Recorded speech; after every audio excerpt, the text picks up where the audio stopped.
শুরু করতেছে হচ্ছে অসমো রেগুলেশন। তার আগে পড়তে হবে অসমোসিস জিনিসটা কি। আমরা অসমোসিস যারা 6 নম্বর অধ্যায় পড়ছো তারা পারবা, বাট যেহেতু অনেকেই পড়ে নাই বা অনেকেই বোঝে নাই, সেজন্য আমি একটু বলি। সবচেয়ে ভালো এক্সাম্পল আমরা যখন পানির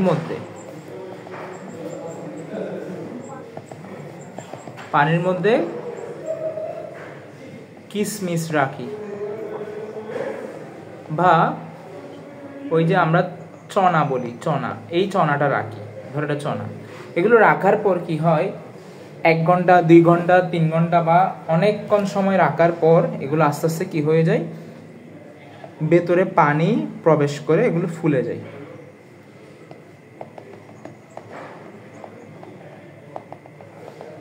এটা হচ্ছে অনেক বড় হয়ে ফুলে যায়, দেখবা কিসমিসটা অনেক বড় হয়ে গেছে, তারপরে এই চনাটাও অনেক বড় হয়ে যায়। এটা তো দেখছো রোজার দিন আমাদের বাসা বাড়িতে তো চনা রেডি করে, যখন ইফতারের সময় চনাগুলো যখন এমনি নর্মালি আমাদের থাকে শক্ত থাকে, বাট রান্না করার আগে দেখবে এগুলো একটু কি হয়ে যায়, একটু নরম। এবং অনেক সময় আছে কি, আমি খাইতাম যখন রোজার সময় থাকতো না কিন্তু আম্মু রোজা রাখতো, তখন হচ্ছে যে রান্না করার আগে এগুলো হচ্ছে কি হইতো, নরম হয়ে যেত, তো অনেক সময় এগুলো খেয়ে ফেলতাম।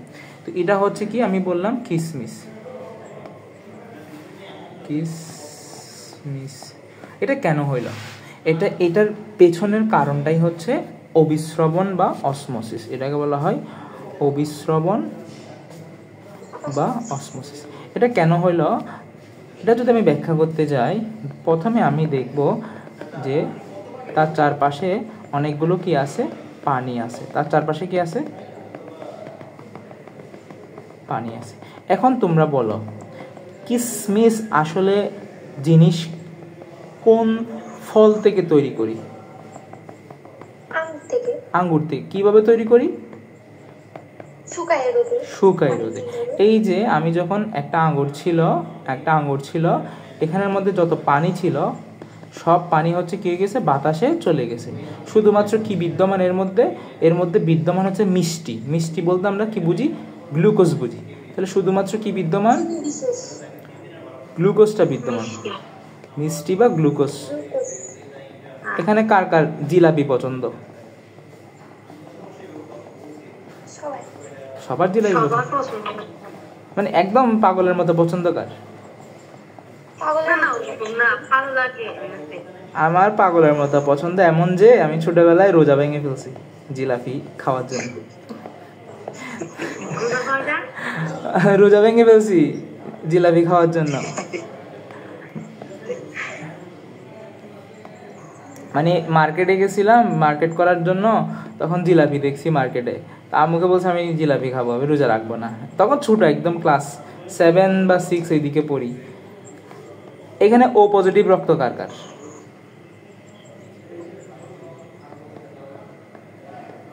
ও পজিটিভ রক্ত কার?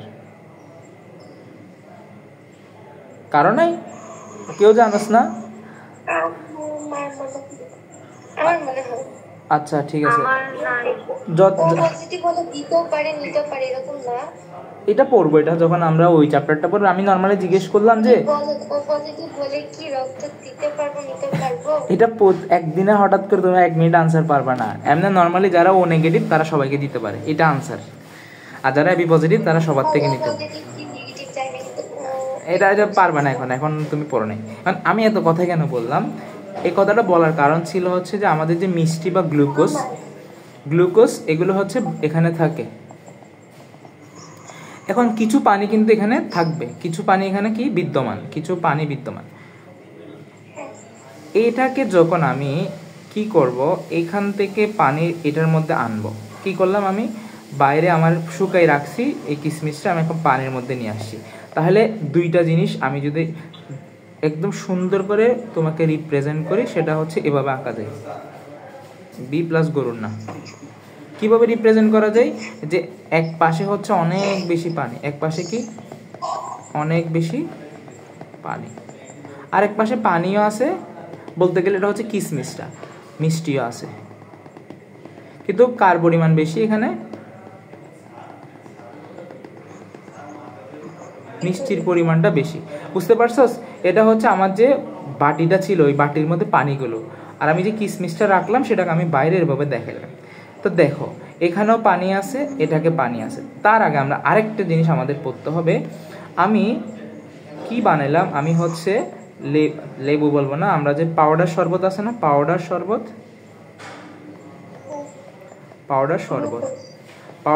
বা গ্লুকোজের শরবত, এর মধ্যে এগুলো হচ্ছে পাউডার।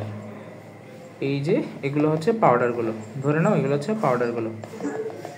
পাউডারগুলো ছিল। প্লাস আমি হচ্ছে এক গ্লাসে পানি নিলাম, তাহলে এখানে সবগুলো হচ্ছে পানি। দেন আমি কি করব, এই জিনিসকে এখানে ঢেলে দিব এবং চামচ দিয়ে মিক্স করব। মিক্স করার পর কি হবে, আমাদের শরবতটা তৈরি হবে, মিশ্রণটা তৈরি হবে। এই যে এখন একটা কথা কিন্তু অলরেডি ফারিন বলে ফেলছে, যেটাকে আমরা কি বলি,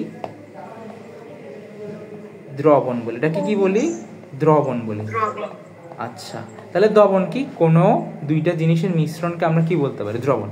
তাহলে এখানে কিন্তু এটার নাম কি বলবো, তাহলে এটার নাম কি বলবো, যেটা হচ্ছে হ্যাঁ। তাহলে এখন কোনটা দ্রবণ, এখন কোনটা দ্রব কোনটা দ্রাবক, নর্মাল আনসার বলবি এভাবে, যেটার পরিমাণ বেশি থাকে ওইটাকে আমরা দ্রাবক বলি, নর্মাল আনসার। তাহলে এখানে পানির পরিমাণটা বেশি, এটা হচ্ছে দ্রাবক, আর আমাদের যে শরবতের যে পাউডারগুলো এগুলো হচ্ছে দ্রব। তো আমরা এখন কি বুঝলাম, আমরা কি বুঝলাম, আমরা দ্রবণ কি জিনিস বুঝলাম, দ্রাবক কি জিনিস বুঝলাম, দ্রব কি জিনিস বুঝলাম। দ্রবণে কি থাকে, পানিও থাকে, পাউডার থাকে। এখন যদি আমি তোমাকে জিজ্ঞেস করি, এই যে কিশমিশ একটা দ্রবণ না, কেন, ওইখানে পানিও আছে, পাউডার বলতে চিনিগুলো আছে, আর এগুলো কি, এটা কি হবে, শুধুমাত্র দ্রাবক। তাহলে দেখো এটা দ্রাবক এবং এখানেও দ্রাবক আছে, এবং দ্রাবকটা কি একই না, দুইটাই পানি না, দ্রব আর দ্রাবক দুইটাই, এবং দ্রাবক দুইটা একই না। তাহলে আমরা এখন একটু কথা লিখি যে একই দ্রাবকে দ্রবীভূত দ্রবের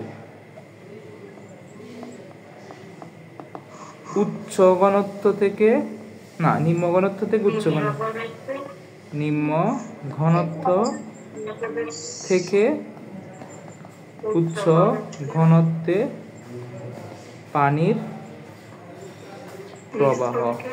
প্রবাহকে বলে অভিস্রবণ। কি বুঝাইলাম সেটা হচ্ছে, দেখো এখানে দ্রাবক পানি, এখানেও দ্রাবক পানি, কিন্তু দেখো এখানে কি কোনো দ্রব আছে বা আছে, ধরো আছে, কয়েকটা পরিমাণ। তাহলে এখন যদি তোমাকে জিজ্ঞেস করি একই দ্রাবকে দ্রবীভূত উচ্চ ঘনত্ব আর নিম্ন ঘনত্ব, তাহলে দ্রবের ঘনত্ব বললাম, যে দ্রব বলতে কি বুঝাইলাম, যে পাউডারগুলো বা চিনিগুলো। এখন তোমাকে জিজ্ঞেস করলাম যে এখানে দ্রবের ঘনত্ব বেশি না এখানে দ্রবের ঘনত্ব বেশি, এই পার্টে হচ্ছে ঘনত্বটা বেশি। আমরা লিখলাম কি, নিম্ন ঘনত্ব থেকে উচ্চ ঘনত্বের দিকে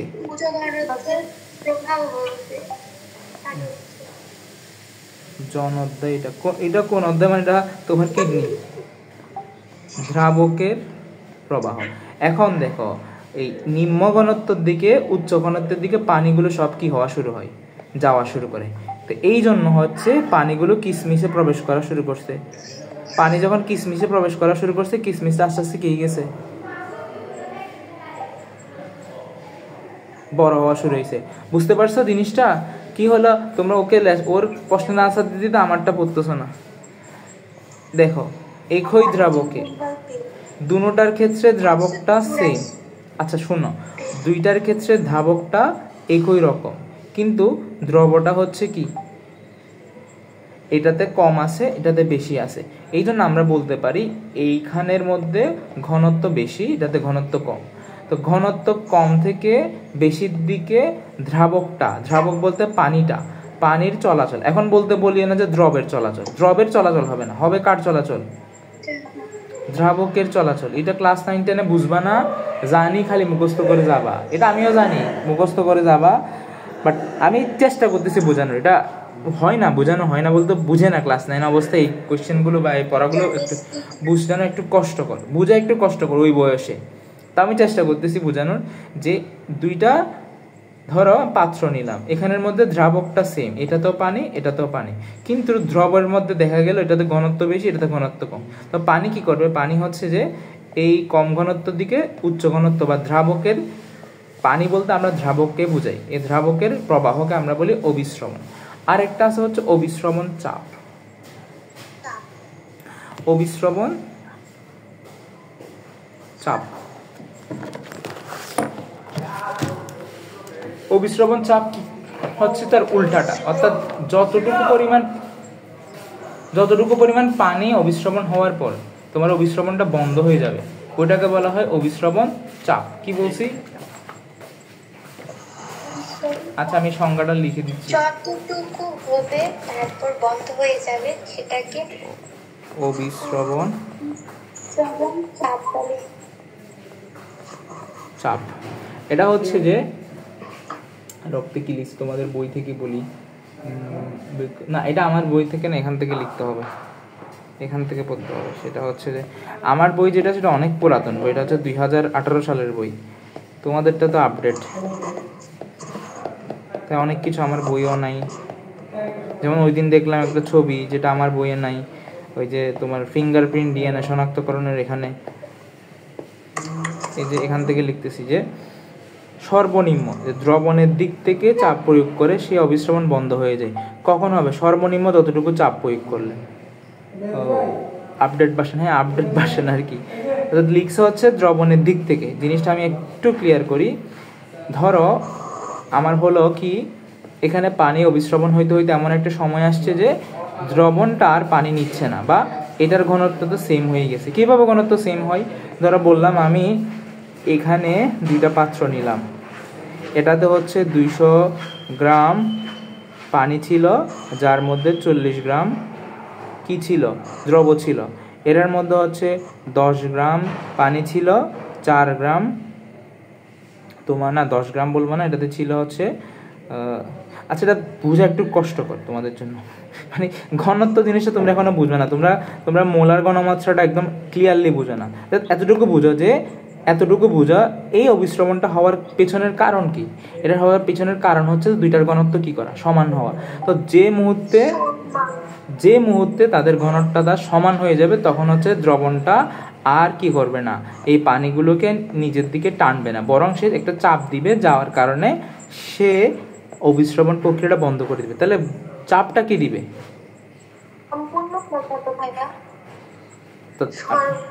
তাহলে দ্রবণের সর্বনিম্ন যে চাপে অবিশ্রবণ প্রক্রিয়া, এটা তোমরা গাইড থেকেও দেখতে পারো, কিন্তু বইয়ে হুবহু নাই, মানে বই সুন্দর করে গোছানো নাই। অবিশ্রবণ প্রক্রিয়া বন্ধ হয়ে যায় তাকে অবিশ্রবণ চাপ বলে। তোমার কথা শুনি না এখন। দ্রবণের সর্বনিম্ন যে চাপে অবিশ্রবণ প্রক্রিয়া বন্ধ হয়ে যাবে তাকে আমরা অবিশ্রবণ চাপ বলি। কারণ এত কিছু পড়ার কি দরকার ছিল? তাইলে এত কিছু পড়ার দরকার হচ্ছে আমরা এখন বইয়ে গেলে মূলত জিনিসটা ক্লিয়ার হয়ে বুঝবো। এখানে আসলে পড়তেছি দিক। হ্যাঁ বলো। আপনি বললেন না ও ঘনত্বটা আর নেবে না, তখন কি পানি, তখন হচ্ছে পানি আর প্রবাহটা হবে না আর কি। কেন হবে না? তখন ওই ঘনত্ব, দুইটার ঘনত্ব সমান হয়ে যায়। আসলে দুইটার ঘনত্ব সমান হয়ে গেলে কি আর নিম্ন উচ্চ ঘনত্ব থাকলো? বলো তো। নর্মালি কি, নর্মাল হচ্ছে নিম্ন ঘনত্ব থেকে উচ্চ ঘনত্বের দিকে পানিগুলো যাওয়া শুরু করে। যদি যেতে যেতে একটা সময় দুইটার ঘনত্ব কি হয়ে যায়, সমান হয়ে যায়। দুইটার ঘনত্ব যদি সমান হয়ে যায়, ঘনত্ব অলওয়েজ ঘনত্ব সমান হবে, হয়ে গেলে কি এটাকে আর অবিশ্রবণ হবে? কারণ সমঘনত্ব যখন হবে, সমঘনত্ব হয়ে গেলে কি উচ্চ ঘনত্ব বা নিম্ন ঘনত্ব বলে কোনো শব্দ তুমি বলতে পারবা? পারবে না। পারবে না, তাই এখানে কোনো অভিশ্রবণ হবে না। তো এখানে সহজ বাংলায় যদি ব্যাখ্যাটা দিই তাহলে এটা যদি কাকে বলে পরীক্ষা জিজ্ঞেস করে তাহলে লিখবা দ্রবণের সর্বনিম্ন যে চাপে অভিশ্রবণ প্রক্রিয়া বন্ধ হয়ে যায় তাকে আমরা এই যে দ্রবণটা, অর্থাৎ আমাদের কিসমিস জিনিসটা হচ্ছে দ্রবণ। এখানে ওখানে চিনিও আছে, পানিও আছে। ও যেতটুকু চাপ দেওয়া পর্যন্ত অভিশ্রবণ প্রক্রিয়াটা বন্ধ, নর্মালি ও চাপ দেয়, কিন্তু সর্বনিম্ন যত চাপ দিলে সেটা বন্ধ হয়ে যায়, সেটাকে আমরা বলি অভিশ্রবণ চাপ। তাহলে আমরা এখানে এই কার সাউন্ডটা এমন করতেছে, অভিশ্রবণ। এখন আচ্ছা দেখো, আমরা যে মাঝখানে একটা পর্দা দিলাম ওইটাকে বলা হয় বৈষম্যবেদ্য পর্দা। আমাদের বডিতে বৈষম্যবেদ্য পর্দা আছে, যেমন কোষ ঝিল্লি হচ্ছে বৈষম্যবেদ্য পর্দা।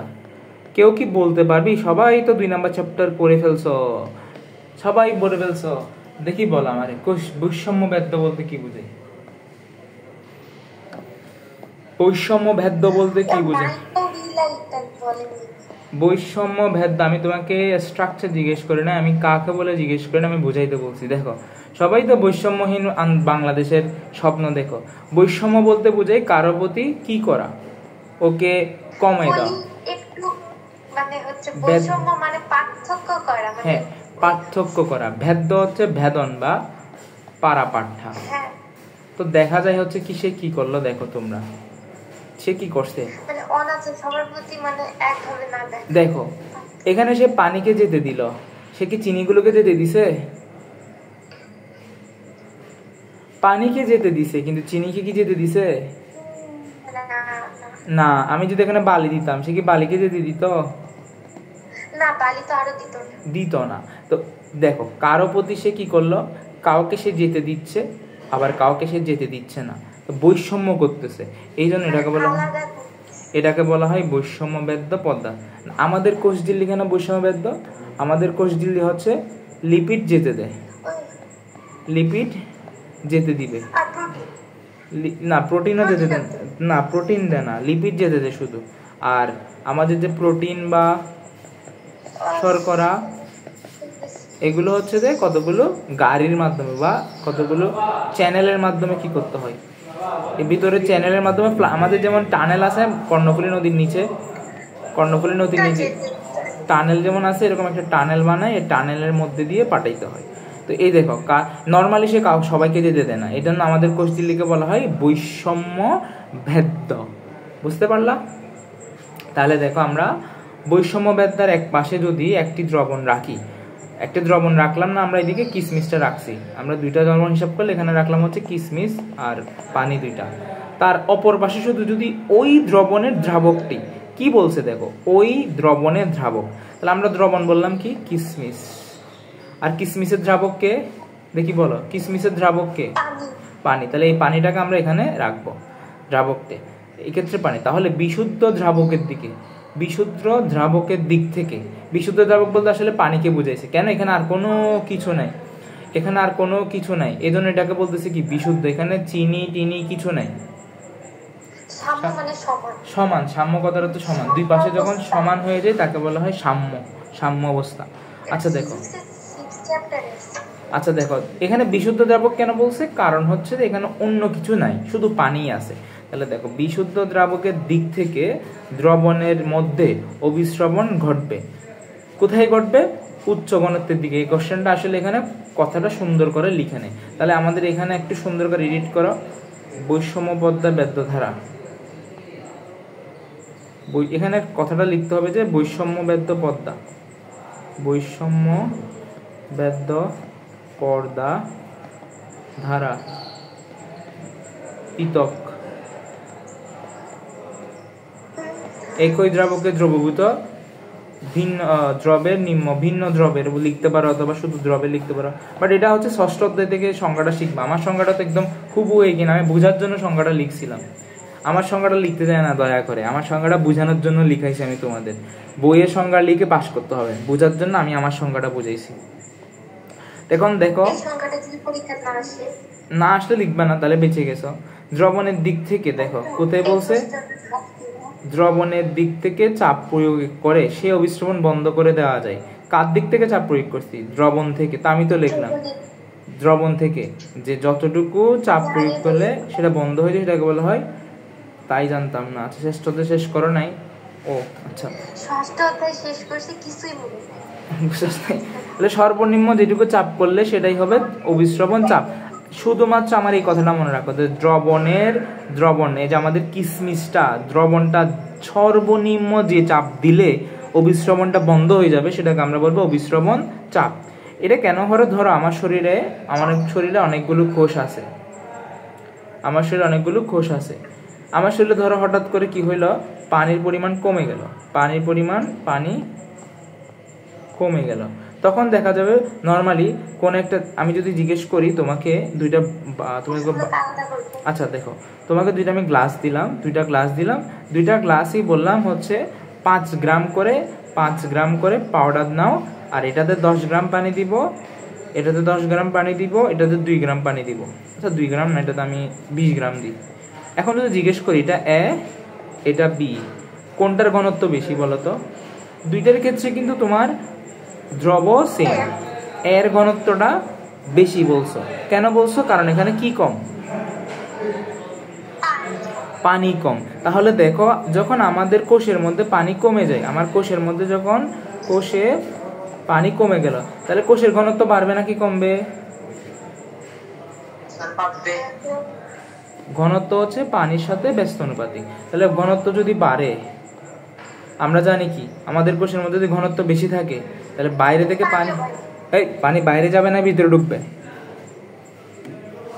অবিশ্রবণ কোন দিক থেকে হয়? উচ্চ ঘনত্ব থেকে নিম্ন না নিম্ন থেকে উচ্চ? নিম্ন ঘনত্ব থেকে উচ্চ ঘনত্ব নাকি উচ্চ থেকে নিম্ন? নিম্ন থেকে উচ্চের দিকে হয়। কোন দিক থেকে হয়? নিম্ন থেকে উচ্চ। এখন আমি আচ্ছা আমরা তাহলে আরেকটু আবার আগে রিভিশন দিই। সেটা কি, আমার কোষের মধ্যে হচ্ছে পানি কমে গেছে, পানি কমে যাওয়ার কারণে আমার কোষের কি বাইরে গেছে? কার যেন সাউন্ড বেশি করতেছে, এটা কিসের সাউন্ড? আমার শরীরের মধ্যে ঘনত্বটা বেশি গেছে, তো কোষের মধ্যে ঘনত্ব বাড়ছে কিন্তু কোষের বাইরে ঘনত্ব কমছে। তাহলে পানি কোন দিকে যাবে? বাইরে থেকে ভেতরে না ভেতর থেকে বাইরে? ভেতরে। আর যদি উল্টা হয় যে কোনো কারণে আমার শরীরে কি হইলো, পানি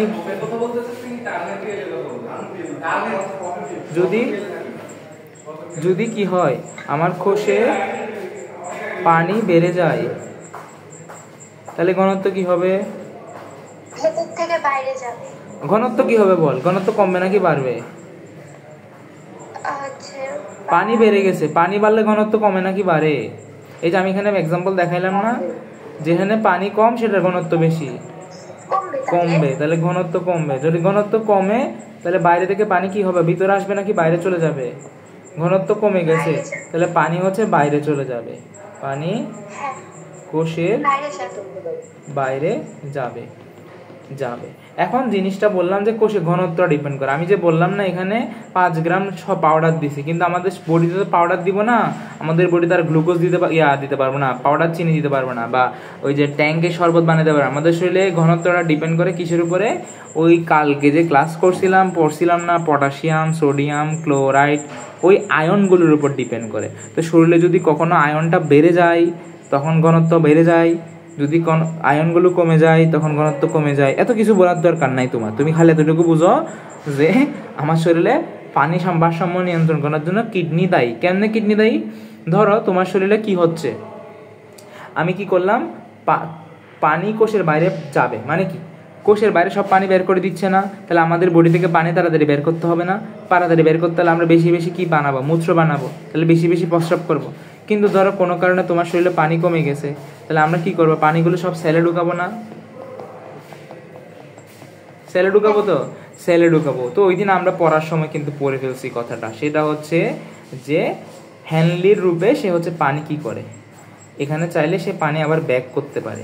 আমার বডিতে যখন পানির অভাব দেখা দিবে সে মূত্র থেকে পানিগুলো সব আবার কি ব্লাডে নিয়ে আসতে পারবে, আর যদি বেশি হয়ে যায় সে আবার ব্লাড থেকে পানিগুলো মূত্রে পাঠায় দিতে পারবে। এইটাকে বলা হয় অসমোরেগুলেশন। জিনিসটা আরেকবার বলি, যে কোনো কারণে ধরো আমার বডির কোষের মধ্যে ঘনত্বটা কমে গেল, কি করলাম? ঘনত্বটা কমাই ফেললাম।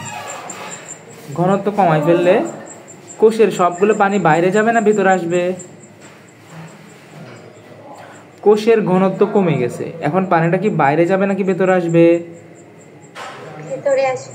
এই কম ঘনত্ব থেকে কম ঘনত্ব থেকে বেশি ঘনত্বের দিকে যায় যে, তো কোষের ঘনত্ব কমে গেলে বাইরে চলে যাবে না? আচ্ছা হ্যাঁ, বাইরে চলে যাবে। আচ্ছা আচ্ছা, বুঝতে কষ্ট হইলে আমি একটুবার লিখি যে কোষ বাহির বাহির লিখি। এখানে ঘনত্ব কমে গেল, তাহলে বাইরে কি হবে? বাড়বে। তাহলে পানি কোন দিকে যাবে এখন বলো? কম থেকে বেশির দিকে যাবে, কম থেকে বেশির দিকে যাবে। এখন কম থেকে যখন বেশির দিকে গেল, তাহলে মূত্র প্রোডাকশন কি হবে? মূত্র বেশি বেশি হবে। আর যদি উল্টা হয়, কোষে ঘনত্ব কম তাহলে কমে যাবে, আর বাইরে কমে যাবে। বেশি, তাহলে কি হবে? উল্টা হবে। উল্টা হবে কোত্থেকে? প্রস্রাব থেকে। অর্থাৎ আমরা যে নেফ্রনের মধ্যে পানিগুলো গেছিল, ওইখান থেকে আমি উল্টা পানিগুলো শোষণ করা শুরু করে দিব। কি করা শুরু করব? পানিগুলো পূর্ণ শোষণ করবো। এই যে দেখো, এদিক থেকে পানিগুলো আমি ছাড়ছিলাম, এই যে গ্লোমেরুলো দিয়ে ছেড়ে দিয়েছিলাম, কিন্তু সে হচ্ছে আবার কোথায় ব্যাক করলো? আমাদের ব্লাডে ব্যাক করলো। বুঝতে পারছো? এটাকে বলা হয় অসমো রেগুলেশন। এটাকে বলা হয় কি? অসমো রেগুলেশন। তাহলে আমরা পড়ি যে যাবতীয় শারীরবৃত্তীয় কাজ, যাবতীয় শারীরবৃত্তীয় কাজ বলতে আমাদের বডিতে যত রকম কাজ হয় সবগুলোকে একসাথে বলা হয় শারীরবৃত্তিক কাজ। আমাদের দেহে পরিমিত পানি প্রয়োজন থাকতেই হবে, পানি ছাড়া কোনো বিক্রিয়াই হয় না, কোনো রাসায়নিক বিক্রিয়া পানি ছাড়াই হয় না ধরতে গেলে। মূলত মূত্রের মাধ্যমে সবচেয়ে বেশি পানি বাইরে থেকে দেহ থেকে বেরিয়ে যায়। দেহের পানি সাম্য নিয়ন্ত্রণে বৃক্ক প্রধান ভূমিকা পালন করে। যদি তোমার বডিতে পানি বেশি হয়ে যায়, বৃক্ক পানি বের করে দিবে।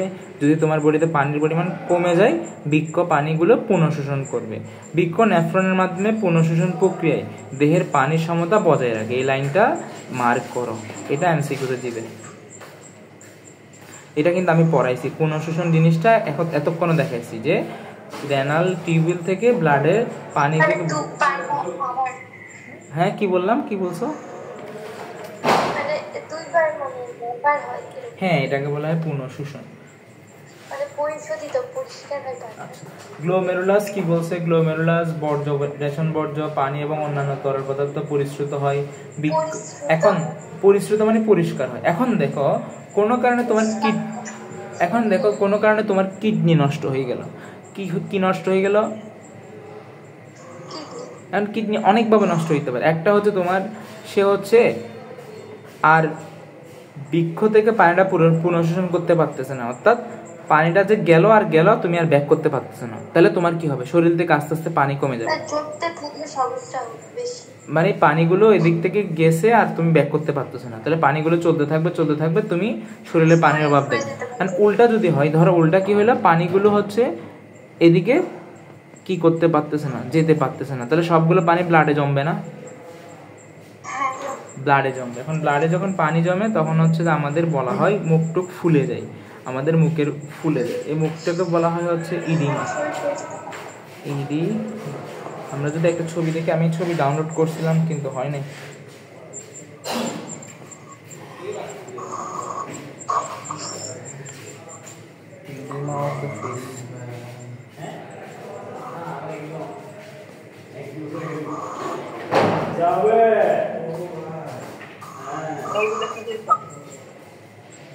আমি তো দেখি না। এ দেখো, মুখ ফুলে যায় এভাবে, মুখটুক একদম বড় বড় হয়ে যায়, ফুলে যায়। এই যে দেখো অনেকগুলো ছবি আছে, মুখ ফুলে যায়, এই যে এরকম একদম এমন হয়ে যায়। ধরতে গেলে মানে ভূতের মতো লাগে, কিন্তু ভূত না, এটা আসলে মুখ ফুলে যায়। নর্মালি আমাদের দুই রকম হয়, একটা হচ্ছে যদি বৃক্কে সমস্যা বা কিডনি সমস্যা হয়, তাহলে হচ্ছে মুখ ফুলে যায়, মুখে পানি জমে। আর যখন হার্টে সমস্যা হয়, তখন দেখবা পায়ে পানি জমে। বুঝতে পারছো? মানে উপরে সমস্যা হলে নিচে পানি জমে, নিচে সমস্যা হলে উপরে পানি জমে। কিডনিতে সমস্যা হলে মুখে পানি জমে, আর তোমার হৃৎপিণ্ডের সমস্যা হলে পায়ে পানি জমে। তো এটা আমরা দেখে কিছুটা আন্দাজ করতে। কি বলো?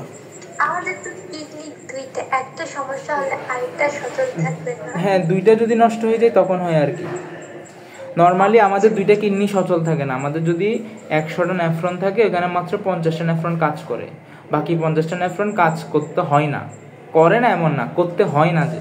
তো কোনো কারণে তোমার যদি একটা কিডনি নষ্ট হয়ে যায়, তখন তুমি চলতে পারবা। কারণ দরকার হচ্ছে আমার যদি 100টা কিডনি থেকে তখন তো 50টা কাজ করতো, তার বাকি 50টা বসেছিল না, ওরা এখন কাজ করতে পারে। কিন্তু তোমার 100% যদি নষ্ট হয়ে যায় তখন হচ্ছে আর উপায় নেই, তখন হয় তোমাকে কিডনিটা ট্রান্সফার করতে হবে, না হলে হচ্ছে ডায়ালাইসিস করতে হবে। এগুলো নেক্সট ক্লাসে পড়বো, ডায়ালাইসিস কিডনি এগুলো কি। আমরা হচ্ছে এখন এটা পড়ে ফেলছি। আচ্ছা না, আর একটু বাকি আছে মনে হয় এখানে।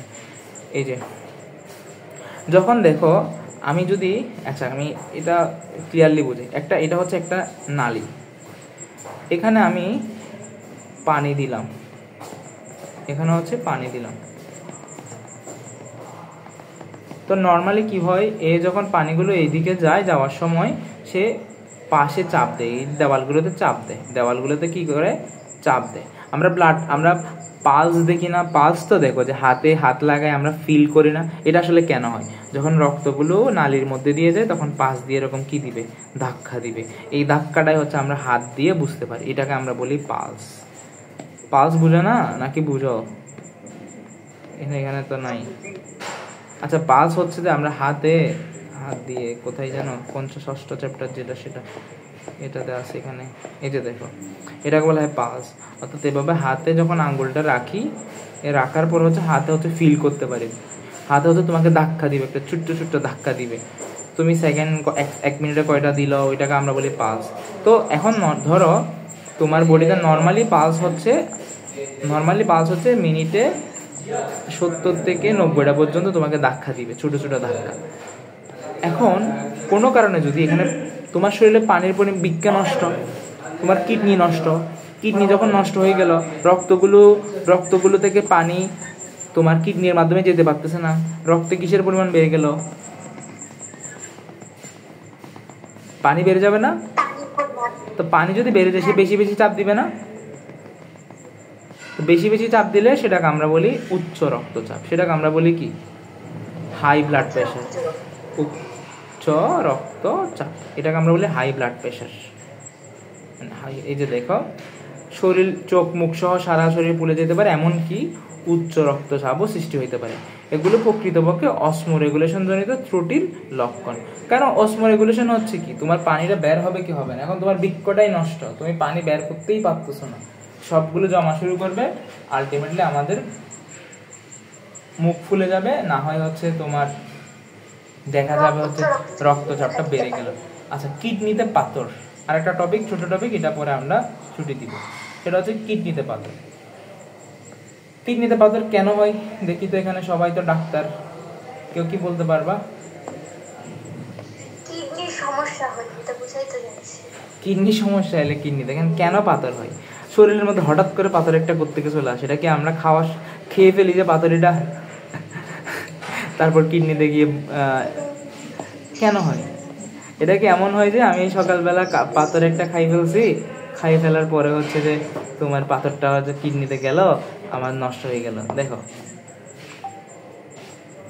আমি অতিরিক্ত শারীরিক ওজনের জন্য হতে পারে এটা, তারপরে কম পানি পান করার জন্য। আচ্ছা দেখি আমরা পড়ি সেটা কি কি বলছে এখানে। নানা রকম রোগের কারণে হচ্ছে কিডনি বা কিডনি স্বাভাবিক কাজে বিঘ্ন ঘটে। কেমন? তোমার কিডনিতে ব্যথা হইতে পারে, তোমার প্রস্রাবে সমস্যা হইতে পারে, কিডনিতে পাথর হওয়া, এগুলো উল্লেখযোগ্য। কালে কয়টা বলছে আমাদের এখানে? 3টা, 1 2 3। তাহলে তোমরা 3টা মার্ক করবে যে আমাদের বইয়ে কিডনিতে সমস্যা বলছে 3টা কথা, একটা পাথর, একটা প্রদাহ মানে ব্যথা, প্রদাহ শব্দের অর্থ ব্যথা। কিডনি রোগের লক্ষণগুলো কি কি, লক্ষণগুলো চিনতে হবে। তোমাকে একটা উদ্দীপক দিবে যে একটা ব্যক্তি ডাক্তারের কাছে আসলো, তার এই লক্ষণগুলো আছে, তাহলে তুমি কেমনে বুঝবা এটা কি কিডনি সমস্যা নাকি হার্টের সমস্যা নাকি ফুসফুসের সমস্যা? কারণ তোমাদের তো সবগুলোই আছে, তোমরা যখন মেইন পরীক্ষা দিয়ে যাবে তখন তো তোমার সবগুলো চ্যাপ্টার আছে, তো কোন চ্যাপ্টার দিয়ে কি কোশ্চেনটা করতেছে এটা কি তুমি বুঝবা? তুমি তো বুঝবা না। এই বোঝার জন্য তোমাকে জানতে হবে কি কি লক্ষণ দেখে, হয় তার শরীরটা ফুলে যাবে, নহয় নর্মালি আমাদের যে গ্লোমেরুলাস আছে, এই যে নেফ্রনের বোমান্স ক্যাপসুল আছে, এই পর্দাটা দিয়ে কখনো প্রোটিন যেতে পারে না, নর্মালি প্রোটিন যেতে পারে না, এই পর্দা দিয়ে নর্মালি প্রোটিন যেতে পারে না। তো যদি এটাতে সমস্যা হয় তাহলে কি প্রোটিন যাবে? বুঝতে পারছো? নর্মালি যেতে পারে না, যদি কখনো পাই প্রস্রাবে, তাহলে যদি কখনো প্রোটিন যেতে না পারে, নর্মালি কি প্রস্রাবে প্রোটিন থাকবে? দেখো দেখো দেখো, যদি এদিকে প্রোটিন যেতে না পারে, আমি কি প্রস্রাবে প্রোটিন পাবো? নর্মালি পাবো? না, কিন্তু যদি এখানে সমস্যা থাকে তাহলে প্রোটিন এখানে প্রবেশ করবে, তাহলে যাবে। তাহলে যাবে। এই জন্য লিখছে হচ্ছে কি যে 1 নাম্বার তোমার হচ্ছে চোখ মুখ ফুলে যাওয়া, 2 নাম্বার লিখছে হচ্ছে শরীর ফুলে যাওয়া, প্রস্রাবে অতিরিক্ত কি পাওয়া? প্রোটিন পাওয়া, রক্ত মিশ্রিত প্রস্রাব হওয়া, প্রস্রাবে জ্বালা পোড়া করা, ঘন ঘন প্রস্রাব হওয়া, বা ক্ষেত্র বিশেষ প্রস্রাবটা বন্ধ হয়ে যেতে পারে। তাহলে কয়টা লক্ষণ দিছে? শরীর ফুলে যাইতে পারে, প্রস্রাব অতিরিক্ত প্রোটিন আমি তো বললাম, আবার ওই পর্দাটা দিয়ে রক্ত মিশ্রিত প্রস্রাব যেতে পারে, প্রস্রাব যাওয়ার সময় জ্বালা পোড়া করতে পারে, ঘন ঘন প্রস্রাব হইতে পারে, ক্ষেত্র বিশেষ প্রস্রাব বন্ধ। এখন মানুষের কিডনিতে আসলে কখনো কিডনিতে পাথর, এটা হচ্ছে পৃথিবীর সবচেয়ে একটা মিথ্যা কথা। কিডনিতে কখনো পাথর হয় না, বুঝতে পারছো?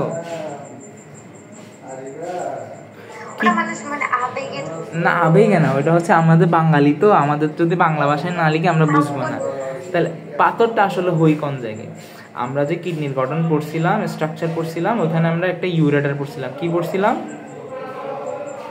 ইউরেটার পড়ছিলাম। এই ইউরেটার এখানে যেটা ছিল এগুলোকে আমরা বলছিলাম কি পেলভিস। এই পেলভিসে মূলত পাথরটা হয়, এইখানেই পাথরগুলো হয়। এটা আস্তে আস্তে বড় হইতে থাকে। তোমার নেফ্রনের ভিতর কখনো বা কিডনিতে কখনো পাথর হয় না, পাথর হবে হচ্ছে এখানে ইউরেটারে, এই নালীটার মধ্যে পাথর। এখন তো হঠাৎ করে দেখো তোমার এই পাথরটা বড় হইতে হইতে হইতে হইতে হইতে হইতে এমন হয়ে গেল, তাহলে এদিক থেকে কি প্রস্রাব দিতে পারবে? বা মূত্র যেগুলো তৈরি হচ্ছে এগুলো কি যেতে পারবে? তখন তোমার কি প্রস্রাব হবে? তখন তুমি যখন প্রস্রাব করতে যাবা তখন হচ্ছে তোমার ব্যথা করবে, কিডনিতেও ব্যথা করবে, তোমার প্রস্রাব করতে গেলে ব্যথা করবে। তাহলে দেখো, তবে দেখা গেছে মেয়েদের থেকে পুরুষের পাথর হওয়ার আশঙ্কাটা বেশি। এটা কেন বেশি? হচ্ছে তোমার জেনেটিক্যাল ফ্যাক্ট, মানুষের অভ্যাসগত, কার্যগত। মানে পুরুষরা হচ্ছে সবসময় ধরা যায় ওদের কাজকর্মের কেমন কিছু না কিছু জিনিসের স্পষ্ট আসে, ময়লা আবর্জনার স্পষ্ট আসতেছে তো ধরা যায়। অথবা অতিরিক্ত শারীরিক ওজন, এগুলো এত ইম্পর্টেন্ট পড়া না। অতিরিক্ত শারীরিক ওজন, কিডনি সংক্রমণ মানে হচ্ছে ভাইরাস ব্যাকটেরিয়া দ্বারা কিডনিটা আক্রান্ত হওয়া। অর্থাৎ একটা ভাইরাস আসলো, একটা ব্যাকটেরিয়া আসলো, এসে হচ্ছে কিডনিকে অ্যাটাক করলো। অথবা তুমি কম পানি খাচ্ছ, এটাতে বৃক্কের পাথর হইতে পারে। তাহলে দেখো তোমাকে এখান থেকে কী কী পড়তে হবে আমি তোমাকে বলে দিলাম। একটা হচ্ছে কিডনির সমস্যা 3টা, প্রদাহ হইতে পারে, প্রস্রাবের সমস্যা হইতে পারে, পাথর হইতে পারে। 2 নাম্বার, কিডনিতে সমস্যা হলে কি কি দেখা যায়? শরীর ফুলে যায়, অতিরিক্ত প্রোটিন পাই, রক্ত মিশ্রিত প্রস্রাব পাই, প্রস্রাবে জ্বালা পড়া, ঘন ঘন প্রস্রাব। এরপর জিজ্ঞেস করলাম এগুলোর কারণ কি কি হইতে পারে। আনসার হবে হচ্ছে কি অতিরিক্ত শারীরিক ওজন, কিডনি সংক্রমণ, কম পানি পান করা। তো প্রাথমিকভাবে বৃক্কে পাথর হলে তেমন কোনো সমস্যা ধরা পড়ে না। সমস্যা হয় যখন পাথর কোথায় চলে আসে? ওই যে ইউরেটার বা প্রস্রাব নালীতে চলে আসে। এটা হচ্ছে কি ইউরেটার, এটা হচ্ছে কি না ইউরেথ্রা। ইউরেথ্রাটা আসলে বুঝাইতে পারবো না এখন। ইউরেথ্রা বুঝাইতে তোমরা খালি এটা বুঝাইতে পারবো না, তোমরা ছোট বাচ্চা, এটা বুঝাইতে গেলে অনেক মানে এটা বলা যায় এগুলো বড়দের পড়া, তো এগুলো আমি বুঝাইতে পারবো না। ইউরেথ্রা পাথর, প্রস্রাব নালী, যেটা হচ্ছে কি প্রস্রাব নালীকে বলা হয় ইউরেথ্রা। এতটুকু মনে রাখো। তোমরা চাইলে ফোনে ইউরেথ্রা চার্জ দিতে পারো, দেখতে পারো, বাট এটা নিজ দায়িত্বে, আমার কোনো থাকবে না। প্রস্রাবে বাধা দেয়। উপসর্গ হিসেবে কিডনি কই থাকে? কিডনি যেহেতু কোমরে থাকে, তাহলে কোমরের পেছনে কি হবে? ব্যথা হবে। প্রস্রাবের সাথে কি যাবে? রক্ত যাবে। অনেক সময় হচ্ছে কাঁপুনি দিয়ে জ্বর আসবে। প্রাথমিক চিকিৎসা নির্ভর করে পাথরের আকার ও অবস্থানের উপর। সাধারণত অধিক পানি পান করলে, যদি পাথরটা ছোট থাকে, ধরো পাথরটা হচ্ছে কি ছোট, ধরো এই পাথরটা ছোট অবস্থায় আছে, তো তুমি যখন অনেক বেশি পানি পান করবে তাহলে অনেক বেশি কি তৈরি হবে? মূত্র তৈরি হবে। অনেক বেশি মূত্র কি করবে? এই পাথরটাকে বাসায় নিয়ে চলে যাবে। আস্তে আস্তে আস্তে আস্তে আস্তে আস্তে এটাকে বাসায় নিয়ে ধরো এখানে নিয়ে আসলো। এখানে মানে আমার খালু মানে আমার খালা এবং খালার জামাই দুইজনেরই সেম পাথর হয়েছিল, এবং দুইজনেরই তোমার অপারেশন ছাড়াই বের করছে। কিভাবে? অতিরিক্ত পানি খাইতে খাইতে নিজে নিজে বের হয়ে গেছে এটা। এখন যদি এমন না হয়, তাহলে ওষুধ সেবনে যদি পাথর অপারেশন করা না দেয়, আধুনিক পদ্ধতি দেখো আমি বললাম হচ্ছে কি প্রস্রাব নালীর নাম কি? ইউরেথ্রা। প্রস্রাব নালীর নাম কি? তাহলে আমরা যে প্রস্রাব নালীর ভেতর দিয়ে, অর্থাৎ আমাদের প্রস্রাব নালীর ভেতর দিয়ে একটা মেশিন ঢুকাই পদ্ধতি, এই পদ্ধতির নাম কি? স্কোপিক ইউরেটার স্কোপিক, মানে ইউরেটার দিয়ে যে জিনিসটা করি এটাকে, আর একটা হচ্ছে আল্ট্রাসনিক লিথোট্রপসি। লিথো শব্দের অর্থ হচ্ছে পাথর। তো আমি বাইরে থেকে বা কোনো না কোনো সিস্টেমে ওই পাথরগুলোকে গুঁড়ি গুঁড়ি করে দিব, তো যখন ছোটো ছোটো হয়ে যাবে সে কিন্তু মূত্রের মাধ্যমে চলে আসতে পারবে। বুঝতে পারছো জিনিসটার অর্থ কি? এটার মাধ্যমে তুমি ওই দিক দিয়ে কিছু একটা প্রবেশ করায় ওই পাথরটা নিয়ে আসবা। আর আল্ট্রাসনিক বলতে সাউন্ড দিয়ে, আল্ট্রাসোনোগ্রাফি যেরকম, এটা হচ্ছে আল্ট্রাসাউন্ড দিয়ে এই পাথরগুলোকে গুঁড়ি গুঁড়ি করে ফেলবো, গুঁড়ি গুঁড়ি করে পাথরগুলোকে অপসারণ করা হয়। তো অপারেশনের বাংলা নাম বলে অস্ত্রোপচার। আমরা অপারেশন বলি না, অপারেশনের বাংলা নাম হচ্ছে অস্ত্রোপচার। বুঝতে পারছো এতটুকুই? এটা ইম্পর্টেন্ট, এগুলো হচ্ছে বাংলা পড়া। কেন জানো এগুলো বাংলা পড়া? এখানে বুঝার, আমি তোমাকে বুঝাইতে পারবো না আসলে কেন প্রস্রাবে জ্বালা পড়া। এগুলো যদি পড়তে যাই তোমাকে মেডিকেলে নিয়ে আসতে হবে, মেডিকেলের পড়া পড়াইতে হবে, তো এত বুঝাইতে পারবো না তোমাকে। যেটা বোঝানো পসিবল যে প্রোটিন যাও, এটা বুঝাইতে পারছি। প্রস্রাব বন্ধ হয়ে যাওয়া বুঝাইতে পারছি। কম পানি খেলে যে এটা হইতে পারে এটা বুঝাইতে পারছি। তারপর হচ্ছে কোমরে ব্যথা হয়েছে, এটা আমি বুঝাইতে পারছি। কিন্তু কেন যে জ্বর আসে এটা তোমাকে আমি এখন বুঝাইতে পারবো না। এটা তুমি মেডিকেলের পড়া, এটা আমরা পড়তেছি এখন, আমরা নিজেরাই পড়তেছি এখন। তোমাকে তো আমি কিডনি পড়া স্ট্রাকচার না পড়াই, ভেতরে সব কিছু না পড়াই, তো তোমাকে বুঝাইতে পারবো না। আপাতত আজকে হচ্ছে এতটুকু পর্যন্ত। তোমাদের নেক্সট আরেকটা ক্লাস হয়ে কিডনিটা শেষ হয়ে যাবে। তোমাদের নেক্সট আরেকটা ক্লাস হবে এটার উপর, কিডনি শেষ এই যেটা দিয়ে ডায়ালাইসিস আর হচ্ছে যে প্রতিস্থাপন। এগুলো ইম্পর্টেন্ট, এগুলো হচ্ছে সবচেয়ে বেশি ইম্পর্টেন্ট সিকিউর জন্য, ডায়ালাইসিস আর প্রতিস্থাপন। এটা করে আমাদের হচ্ছে তোমাদের অষ্টম অধ্যায় শেষ।